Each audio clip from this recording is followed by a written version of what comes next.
مسجد اقصیٰ کی فضیلت اور عظمت کے حوالے سے مختصر سی بات ہے جو آج کی کلاس میں انشاءاللہ آپ سماعت فرمائیں گے۔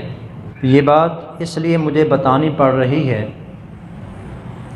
کہ ایک ہمارے دوست ہیں، عالم ہیں، وہ بتا رہے تھے اس سلسلے میں کہ ایک آدمی کے ساتھ اس حوالے سے بات ہوئی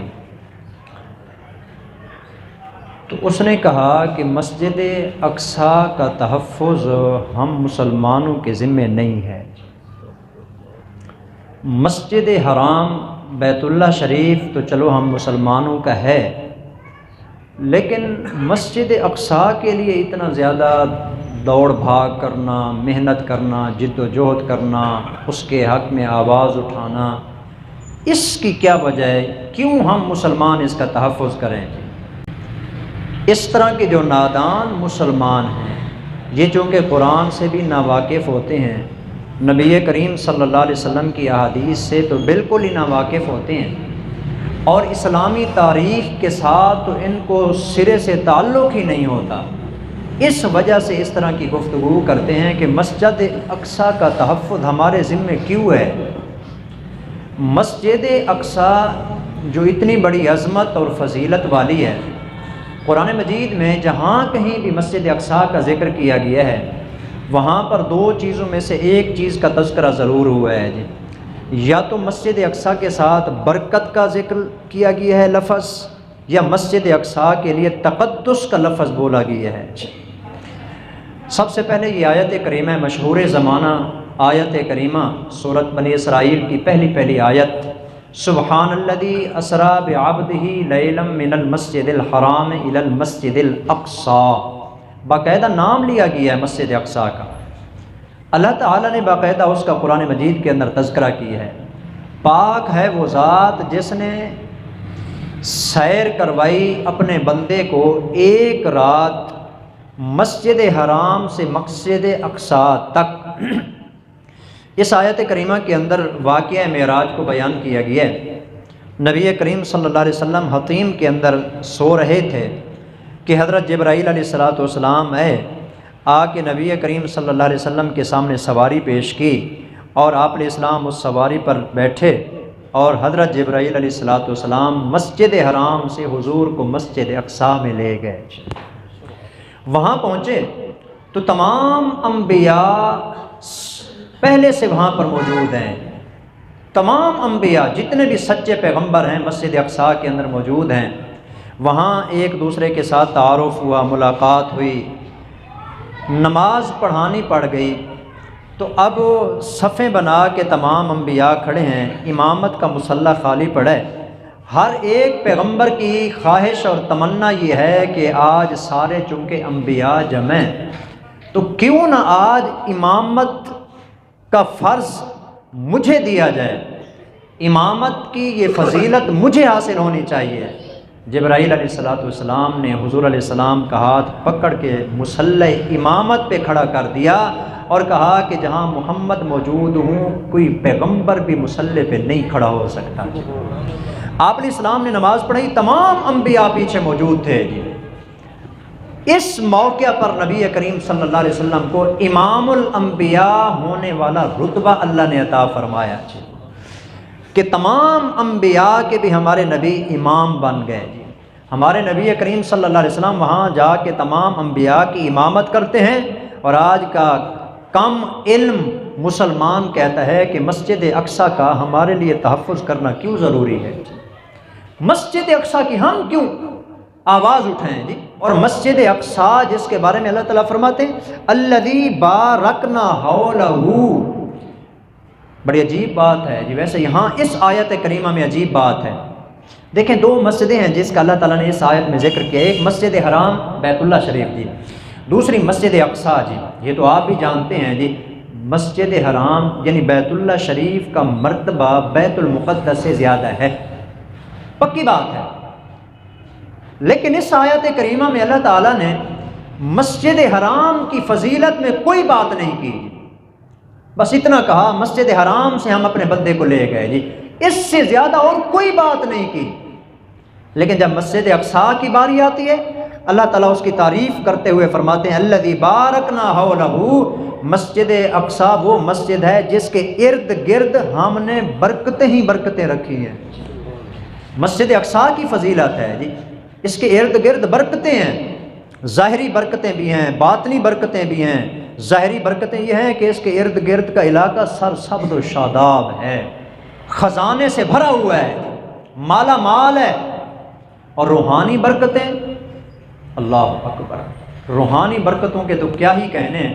حضرت ابراہیم علیہ السلام سے لے کر جتنے بعد میں پیغمبر آتے رہے نا، تقریباً اکثر پیغمبروں نے جو مرکز بنایا تھا وہ بیت المقدس کو بنایا تھا۔ حضرت ابراہیم علیہ السلام مسجد اقصیٰ کے پاس یعنی فلسطین کے ایریے میں رہے۔ حضرت سلیمان علیہ السلام نے تو باقاعدہ اس کو بنایا۔ حضرت داؤد علیہ السلام یہاں رہے، حضرت لوط علیہ السلام یہاں رہے، حضرت زکریا علیہ السلام، حضرت یحییٰ علیہ السلام، حضرت زکریا علیہ السلام کا پورا جو خاندان ہے جس کے اندر بہت سارے پیغمبر ہیں وہ سارے کے سارے یہاں رہے ہیں۔ حضرت یحییٰ، حضرت عیسیٰ علیہ السلام، حضرت مریم، یہ جتنے بھی پیغمبر اور اولیاء اللہ گزرے سب یہاں کے تھے۔ اتنی بڑی برکت والی مسجد، اپنی ایک بالشت زمین چھوڑنے کے لیے تیار نہ ہو بندہ، اور مسجد اقصیٰ کے بارے میں اس طرح بے پرواہی کرے کہ اس کی ہمیں ضرورت کیا ہے۔ کیسا نادان درجے کا آدمی ہے وہ۔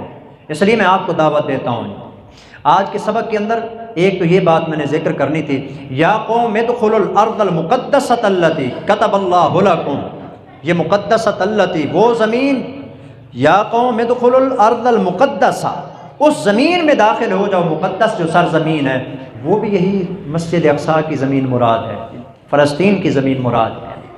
تو قرآن کبھی اس کو مقدس قرار دیتا ہے، کبھی اس کو برکت والا قرار دیتا ہے، اتنی فضیلت اور عظمت والی۔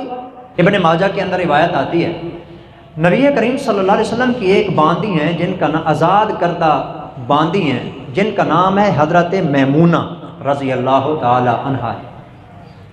انہوں نے ایک دن نبی کریم صلی اللہ علیہ وسلم سے سوال کیا کہ یا رسول اللہ، آپ ہمیں تھوڑا بیت المقدس کے بارے میں بتائیے، اس کی فضیلت اور عظمت کے حوالے سے۔ نبی کریم صلی اللہ علیہ وسلم نے چند باتیں ارشاد فرمائیں، ان میں سے پہلی بات آپ نے یہ ارشاد فرمائی کہ یہ بیت المقدس کا جو مقام ہے یہ ارض محشر ہے، قیامت والے دن تمام انسانوں کو یہاں اکٹھا کیا جائے گا۔ محشر کی سرزمین ہے، محشر کی سرزمین، کل کائنات کے تمام انسانوں کو یہاں پر اکٹھا کیا جائے گا۔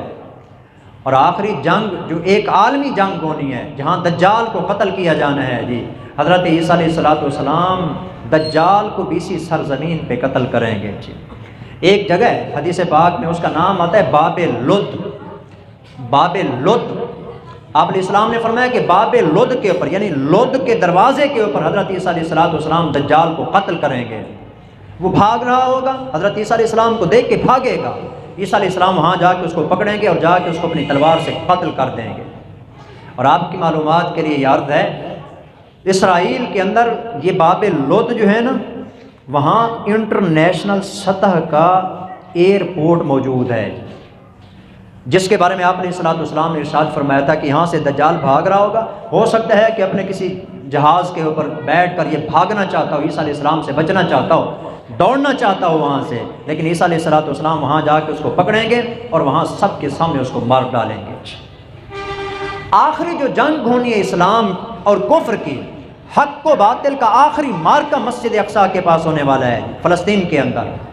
اور آج نادان مسلمان یہ سمجھ رہے ہیں کہ اس کے ساتھ ہمارا تعلق ہے، اس کے ساتھ تعلق نہیں تو اور ہے کہ اس کے ساتھ تعلق ہمارا ہے۔ اس لیے اس کی حفاظت ہم سب کی ذمہ داری، اپنی جانوں سے زیادہ اس کا تحفظ ہم پہ لازم ہے۔ مسجد اقصیٰ ہے یہ کہ ہاں مسجد نہیں ہے، تو نبی کریم صلی اللہ علیہ وسلم نے ارشاد فرمایا یہ محشر کی سرزمین ہے۔ اور دوسرا آپ علیہ السلام نے فرمایا وہاں پر ضرور جاؤ، وہاں جا کے نماز پڑھو۔ مسجد اقصیٰ کے اندر پڑھی جانے والی ایک نماز کا اللہ اجر 1000 نماز کے برابر عطا فرماتا ہے۔ ایک نماز کا اجر 1000 نماز کے برابر۔ 3 مسجدیں ہیں جس کی طرف بندہ اس نیت سے سفر کر سکتا ہے کہ وہاں جاؤں گا تو ثواب زیادہ ملے گا۔ مسجد حرام، مسجد نبوی اور مسجد اقصیٰ جی، ان تین مساجد کے اندر بندہ سفر کر کے جائے کہ یہاں جا کے نماز پڑھوں گا، باقی مسجدوں کی نسبت ثواب زیادہ ملے گا۔ تو آپ نے فرمایا کہ وہاں جا کے نماز پڑھو، وہاں ایک نماز کا اجر 1000 نماز کے برابر۔ میمونہ فرمانے لگی یا رسول اللہ، اگر کوئی بندہ وہاں نہ جا سکے تو، اگر کوئی بندہ وہاں نہ جا سکے، خاص طور پر میں خاتون ہوں، عورت ہوں، میں نہیں جا سکتی، یا کوئی بندہ ہے وہاں نہیں جا سکتا، تو پھر اس کو کیا کرنا چاہیے؟ آپ علیہ الصلوۃ والسلام نے فرمایا اگر جا نہیں سکتے، جہاں رہتے ہو تم وہاں سے اتنا تیل بھیج دو مسجد اقصیٰ کے اندر جو ان کی قندیل میں ڈال کے اس قندیل کو روشن کیا جائے، جو اس کے لیے تیل صرف بھیجے گا، جو مسجد اقصیٰ کی قندیل کے اندر ڈال کے مسجد اقصیٰ کی قندیل کو جلایا جائے گا، اس کو بھی وہی اجر ملے گا جو وہاں پہنچنے والے کو اللہ اجر عطا فرمائے۔ تو آج کے اس تناظر کے اندر یہ میں بتانا چاہتا تھا کہ آج فلسطین کے اندر جو حالات ہیں وہ آپ کے سامنے ہیں، ان کے لیے راشن، پانی اور بہت ساری چیزوں کی ضرورت ہے۔ کچھ ہمارے ملک میں بھی ایسے ادارے موجود ہیں جو ان کے لیے کچھ انتظام کر رہے ہیں جی، راشن، پانی، کپڑے یا جن چیزوں کی ضرورت ہوتی ہے۔ اگر کہیں کوئی موقع ملتا ہے اس موقع کو ضائع نہ ہونے دیں جی، زیادہ نہیں ہو سکتا، صرف 1000 روپیہ ہو سکتا ہے جی، 500 روپیہ ہو سکتا ہے۔ تیل، ایک قندیل میں کتنا تیل ڈالا جا سکتا ہے؟ آپ نے اسلام نے قندیل کے اندر ڈالنے کے لیے تیل کے بارے میں ارشاد فرمایا ہے، قندیل کے اندر ڈالا جانے والا تیل ہی بھیج دو، اللہ تمہیں وہاں جانے کا اجر عطا فرمائیں گے۔ جا نہیں سکتے تو کم از کم یہ کیجئے، اس کے لیے تیل بھیج دیجئے، ان کے لیے راشن بھیج دیجئے، اس کے لیے کسی بھی چیز کی ضرورت ہے، 1000 روپیہ، 500، جتنا ہو سکتا ہے۔ ہر مسلمان اس کے تحفظ کی قسم کھائے کہ ہم اپنی جان تو دے سکتے ہیں لیکن مسجد اقصیٰ سے دستبردار نہیں ہو سکتے۔ یہ ہم سب کی ذمہ داری ہے۔